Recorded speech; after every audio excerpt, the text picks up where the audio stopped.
Hello and welcome to my YouTube channel. This channel is dedicated to exposing Watchtower, lies, deception and cover-ups. My name is Marseille and I was one of Jehovah's Witnesses for over 30 years. I served as a regular pioneer for 10 of those years. I was first contacted in the door-to-door ministry back in 1987 and I finally left the organisation in 2022. If you've been following my recent video series about the French people who made that committee video,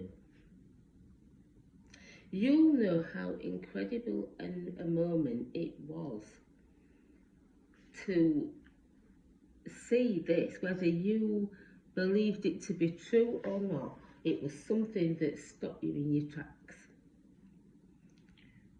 And whether you believe that they are elders or still elders, or they are ex-Jehovah's Witnesses or they're still Jehovah's Witnesses, this video raised deep questions about accountability, conscience and courage. But here's the thing, these French people who made this video are not the first people from within the organisation to have stood up to the Watchtower and said there's something that's just not right here. So in today's video, we're going to travel through time and back to the 1930s, right through to today, to look at the 4 powerful examples of people who were inside the organisation and stood up for the truth. And they paid the price that they had to pay. So by the end of this video, you will see for yourself that what's happening in France today is part of a long pattern. One that shows how the Watchtower reacts when someone gets too close to home regarding the truth. So let's start back in the 1930s. The first person I'm going to talk about is a man called Walter Salter. And he was the Canadian branch manager of the Watchtower Society under J.F. Rutherford. Salter wasn't a troublemaker. He was a dedicated, loyal Christian man. And he worked hard for years under the direction of the Watchtower's Society. He worked right at the heart of the Canadian Watchtower operation. But over time, he began noticing things that just didn't sit right. He saw Rutherford. Now, back in the day, Rutherford, the Watchtower built a house called Beth Sarim. And this house was a luxury mansion. I think it was, it had its own swimming pool and was set in beautiful gardens. And this house was built for the return of the ancient worthies.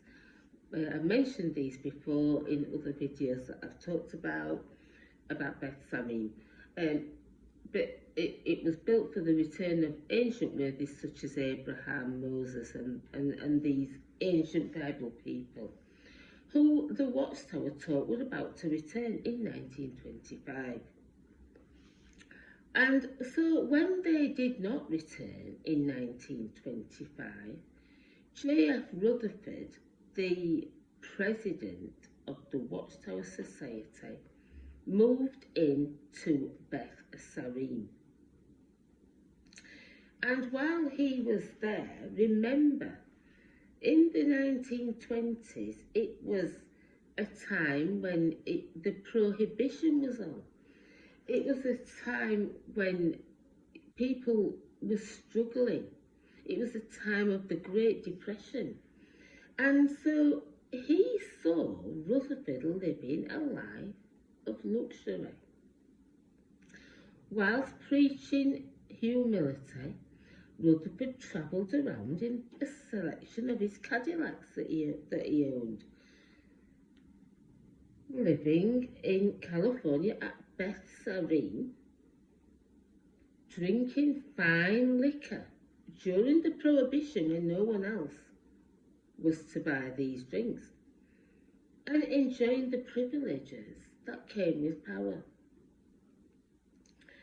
And so this didn't sit right with many people, but no one dared to say anything. But in 1937, someone did, and that someone was Walter Salter.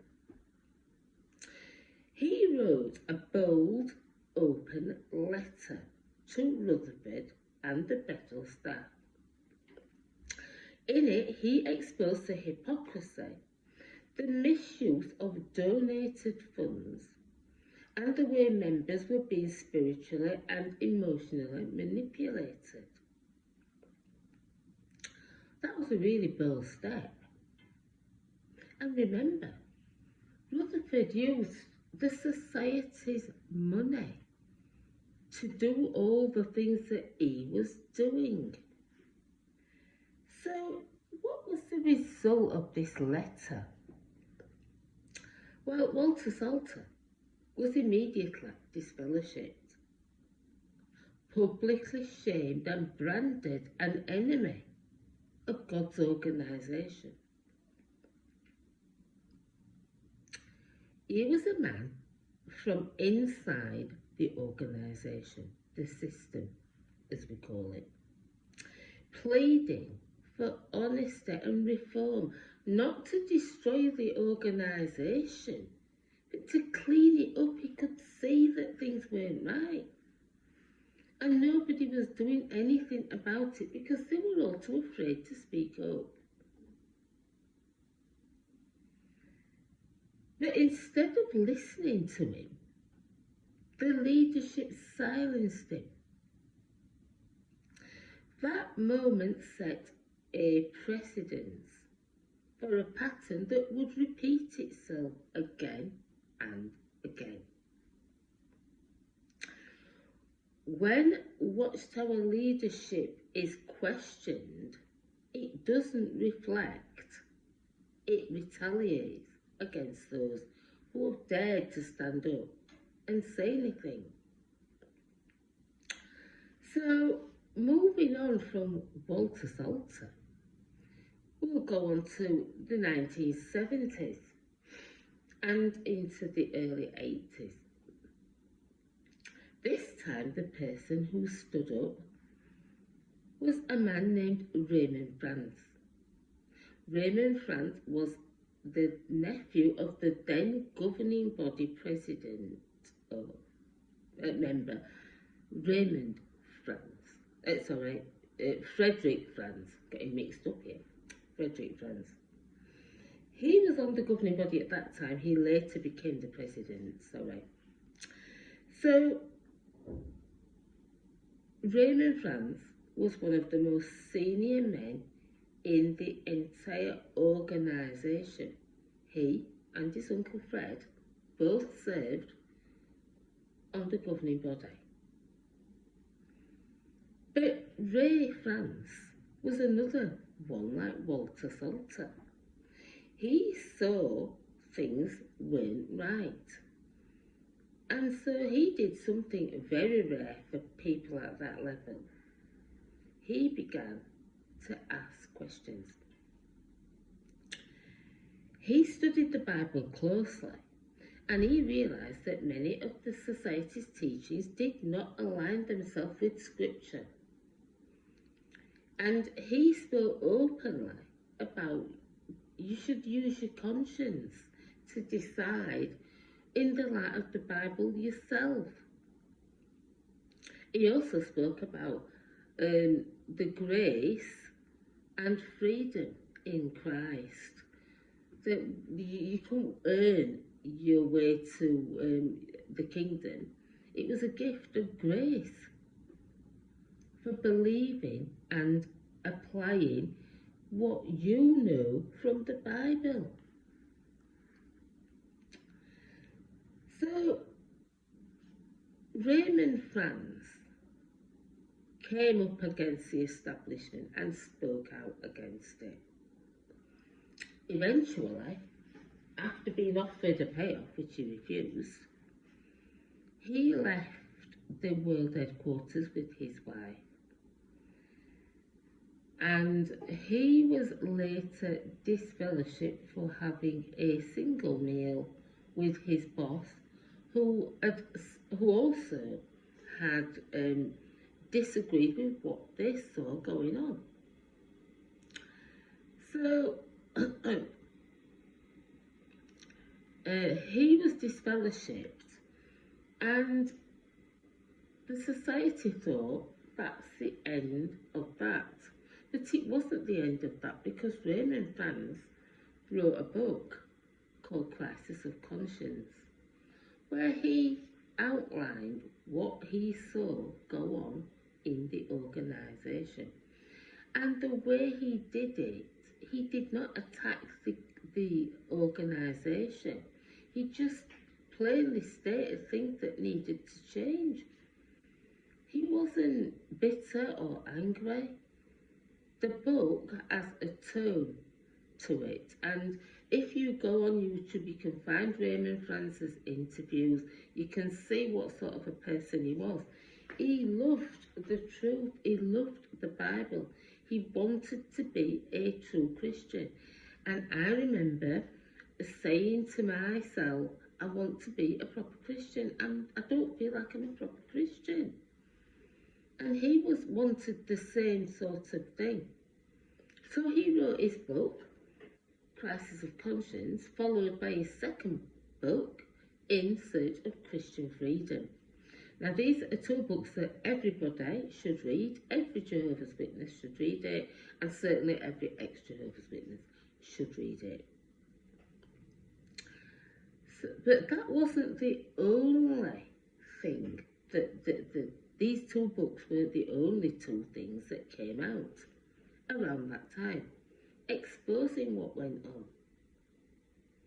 In 1980, Time magazine reported an article inside about the Watchtower's turmoil within the organisation, right at the headquarters. According to the Time magazine article, it revealed a number of Bethel staff had been dismissed for apostasy, and among them was Raymond Franz. And his crime? Thinking and asking questions. Just like Walter Salter before him, he was cast out and stripped of his position, disfellowshipped and branded a traitor. But many people started to contact Raymond Franz, ex-Jehovah's Witnesses, people within the organisation, and the news media, and a storm erupted around the Watchtower and what had gone on. And so Raymond Franz's story inspired many others to start thinking, including two men in Ireland who would soon begin their own journey towards truth. So let's go and see now what went on with the Irish connection, the Irish elders. John May and Martin Merriman. They were living in Ireland in the early 80s. John May, a respected elder who if you watch his YouTube story, he tells about his love of truth and his hatred of lying, and that he refused to tell any lies to do with what the society taught. He just wouldn't. And so he was a respected elder. And he, as I said, if you listen to his story, he was very, very involved with things back in Ireland to do with the Watchtower. But John May came across the Time magazine article about the turmoil at Bethel and the removal of Raymond Franz. Now, no one had heard of this within the organisation itself. The rank and file just didn't know that Ray Franz had been removed.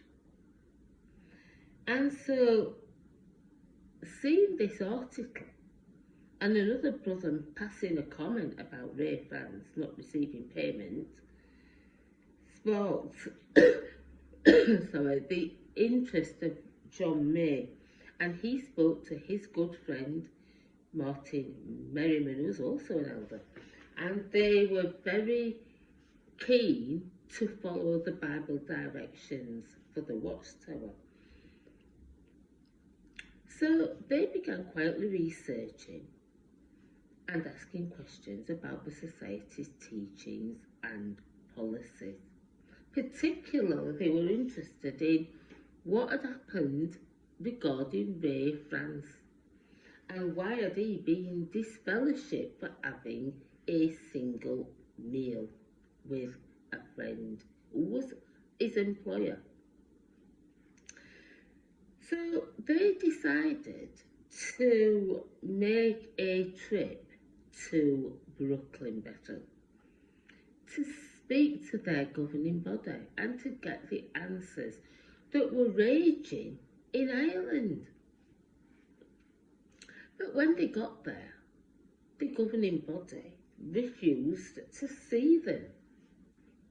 And they couldn't believe that they'd travelled all that way to speak to their governing body about something that was affecting the Irish brothers.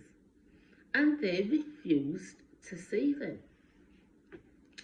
So they decided to seek out Raymond Franz and Peter Gregerson, his boss, who he was disfellowshipped for having the meal with. And so they went down to spend a few days with them and learned the truth of the matter from the horse's mouth.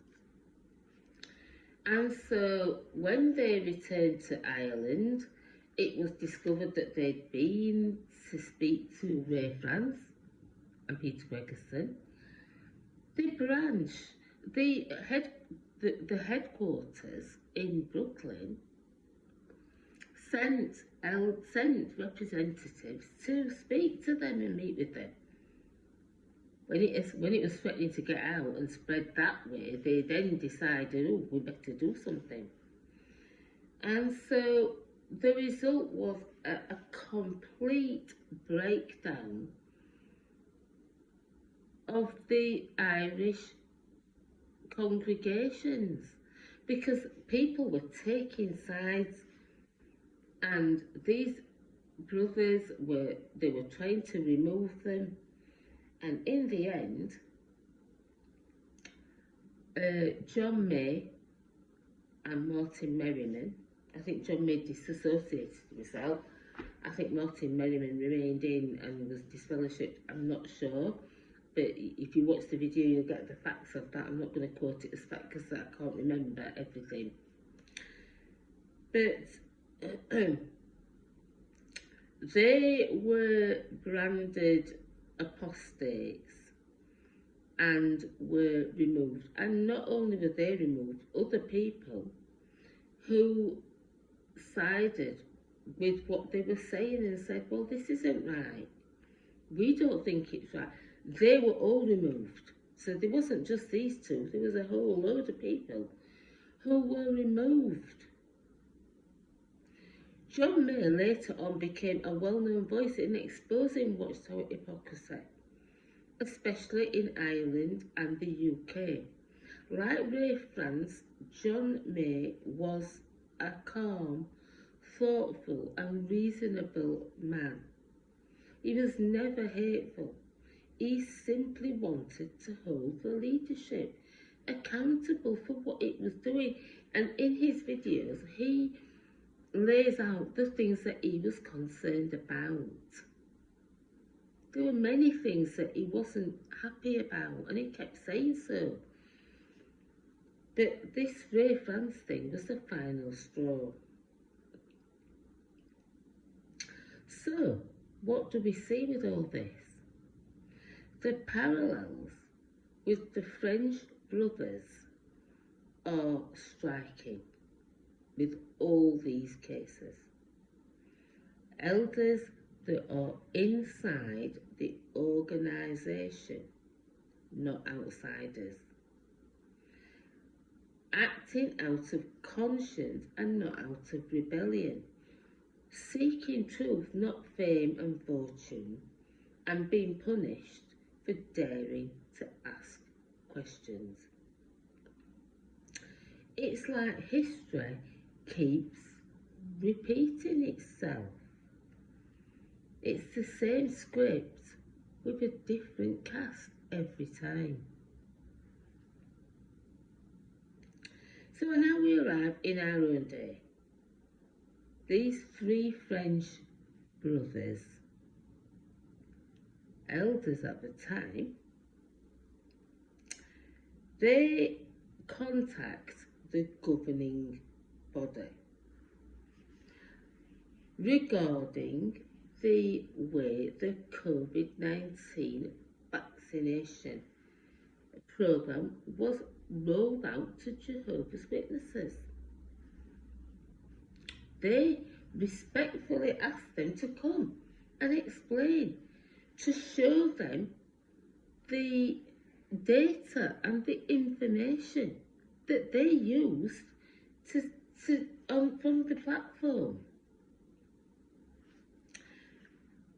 And when they received nothing back, complete silence from the governing body, they then decided to form a judicial committee using the Shepherd the Flock of God book and the data that is available now and that was available then, to show that they did not act in the correct way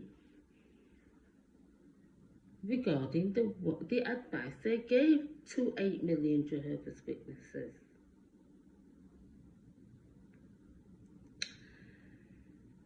So, we know that people have stood up.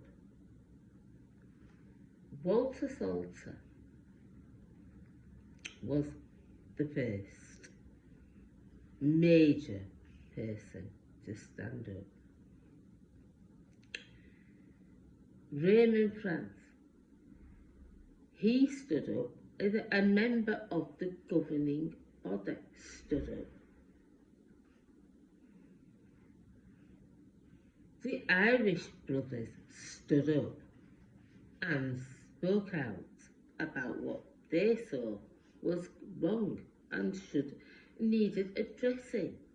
None of them wanted to leave, they all wanted to reform from within.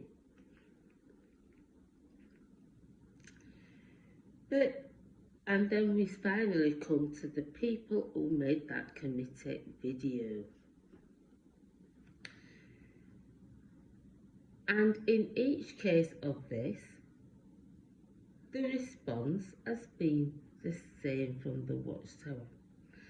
Silence to the majority so that those inside don't know what's going on. And removal, punishment and smearing of those on the outside. And so we have seen go to Freddie Mess's YouTube channel that he was visited by branch officials who wanted to call him to a meeting so that the same process could be repeated. But Walter Salter, Raymond Franz and the Irish brothers, they didn't have the internet. That wasn't available in their day. In our day, now, we have the internet.